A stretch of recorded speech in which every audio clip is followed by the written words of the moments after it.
guys, it's Angelo, and with the new Mythic Plus Season 2 underway and coming full force with this weekly reset, today we'll be looking at some quick tips for Mythic Plus which you want to keep in mind when playing Shadow Priest. Keep in mind that this is a quick rundown of some things you want to be aware of, like which Anima Powers you want to use, which talents you want to be running, and will not be a full guide, or rather full out guide like you may be used to from me. If you enjoyed this video, be sure to let me know if you want to see a full guide, and be sure to leave a like if you were able to take something away here. Also, if you want to join the discussion with all things Priest, Mage, and World of Warcraft related, be sure to join the Discord server with the link in the description box down below. Alright, with that being said, let's go right ahead and have a look. Okay, let's start us off with looking at the talents. And honestly here, not that much has changed in comparison to Season 1. The most prominent change of course now is just that we have a lot more stats and a lot better gear, so options like Auspicious Spirits and Misery becomes more available to you at lower keystone levels, but you do have to keep in mind that if I'm saying lower here, they're still quite high, right? So you arguably wouldn't be running Auspicious Spirits ever really below a 16 or 17 level dungeon at the moment, possibly even higher later on with more gear, since we'll just be killing ads even faster as we are now. Shadow Crash honestly just gives you too much instant damage really to truly make use of Auspicious Spirits, but you have to keep in mind if you for example have a fortified week where the ads or the mobs will live for a extended period of time. In that case of course Auspicious Spirits can be quite powerful, right? So think of maybe dungeons like Mist of Tirna Scythe, even the Sanguine Depths or the Theater of Pain, or of course the flagship dungeon for this build, which is the Spires of Ascension. In these dungeons you can very well do actually play AS, only of course again if the keystone level is high enough. Under any other circumstances honestly it just wouldn't make much sense because Shadow Crash just deals more damage.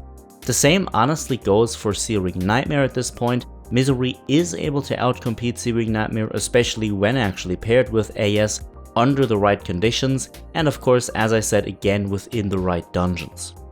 On screen now you should see a little slide or a little presentation of which dungeons I play with what talent builds, and if I do switch legendaries up here and there I would display that as well, but of course I really don't. I would play the Shadowflame Prism at any dungeon or in any dungeon, to be quite honest. There's not really a reason to change this, apart of course maybe from a Tyrannical week where you can be playing the Palette Command if you're Necrolord next week, and possibly even the Talbot or Stratagem, but that of course would reduce you to solely dealing as much single target damage as possible. Okay, so let's talk about the Anima Powers that you can be getting with this new Tormented season in Season 2. So there are a lot of these Anima Powers, most of them are pretty useless, I'm not gonna lie to you, but some of them are relatively decent to use.